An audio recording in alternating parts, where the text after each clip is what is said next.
A list of books that could potentially release a big cathartic cry.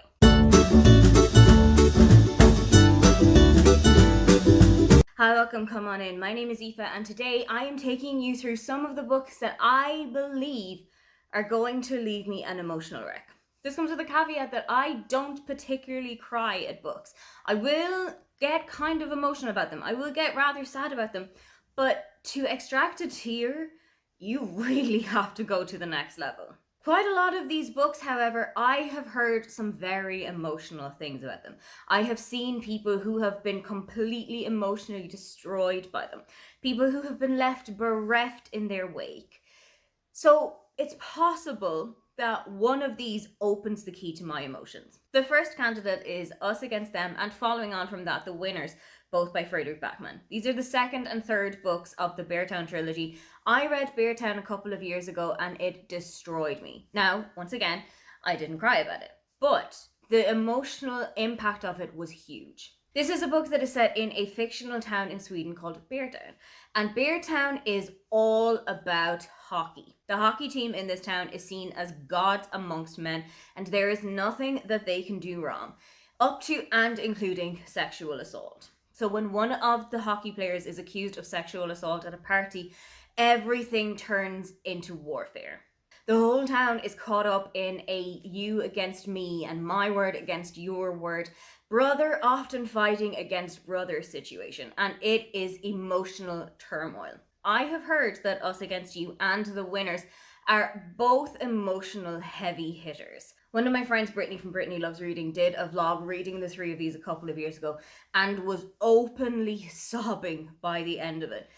I wonder if it's going to have roughly the same impact on me, or if I'm just going to be left with like that 1,000-yard stare when I'm finished with them. Next is a book that I genuinely don't think I've seen a single person marked safe from, and that is Atmosphere by Taylor Jenkins Reid. Anybody that I know who has read this book, which is set in the 1980s and follows two astronauts who fall in love with each other while they are on a space mission, has had tears streaming down their faces. I've seen people say that this is one of Taylor Jenkins Reid's best books. I've seen people saying that this is the one that carved a hole into their heart that they cannot put back together.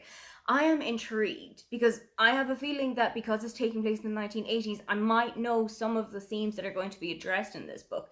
Despite having not looked into the spoilers very heavily, despite having read not very many reviews, I think I might know the path that this book is going down. And if that's the path that this book is going down, then this is going to be a very big emotional hitter.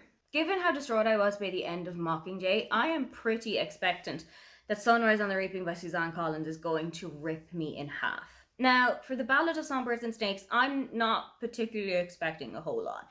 That's going to be Snow's villain origin story, and to be honest, a villain origin story just doesn't do anything for me. But I think that Sunrise on the Reaping might actually do something to me.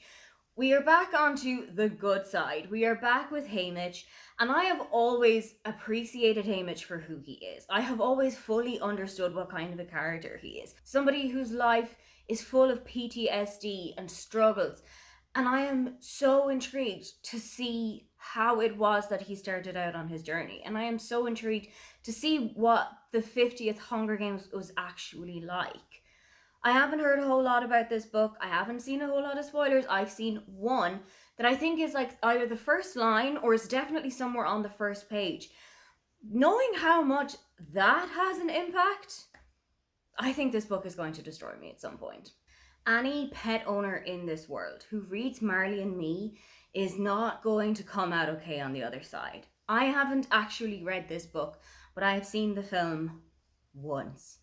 I don't think I can emotionally make it through a second watching of that film, and I definitely don't think I can make it through the book. Now, I have started the book. I think I gave it maybe 2 or 3 chapters, and then remembered what it was that was going to be coming to me at the end of the book. And I had actually read that before I had experienced any pet loss. I had watched it before I had experienced pet loss.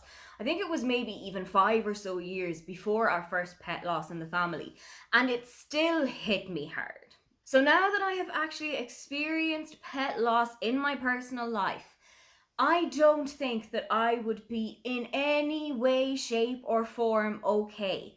I think I might actually need somebody to provide a wellness check if I go on out there and watch Marley and Me, or even consider picking up the book. A rather specific subset of books that have the potential to make me cry are books that are set during either of the world wars, particularly if it's going to take place among the lay people.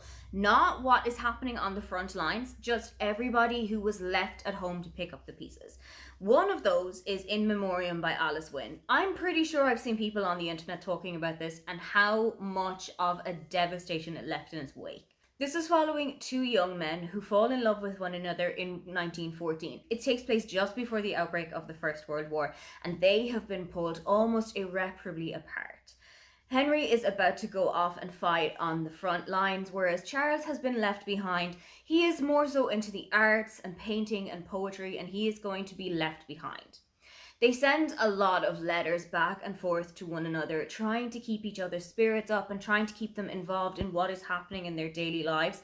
And I don't know if I'm going to be okay with reading this one.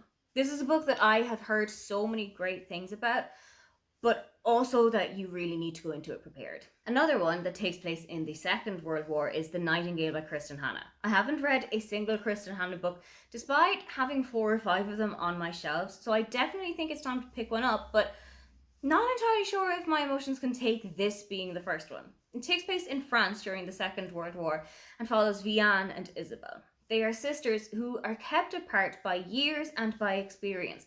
But it also goes through what life is like for women who have been left behind in France and how they just kind of had to keep calm and carry on as the British would have done. I am so intrigued as to how this will go, and I know that Kristin Hannah is a really big hard hitter when it comes to historical fiction, so I definitely need to go and check out some of her stuff. One that I think could also do me in is Lessons in Chemistry by Bonnie Garmus. I have intended to pick this up so many times, but I've always said to myself that I'm just not in the place for it.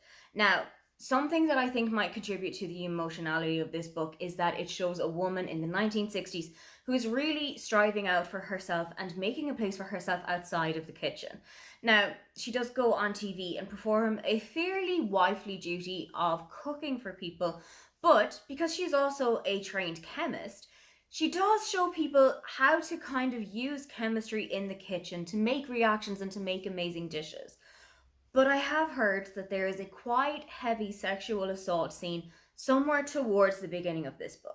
I know that that is going to be difficult for me to read, and I'm not entirely sure how I'm going to react to it.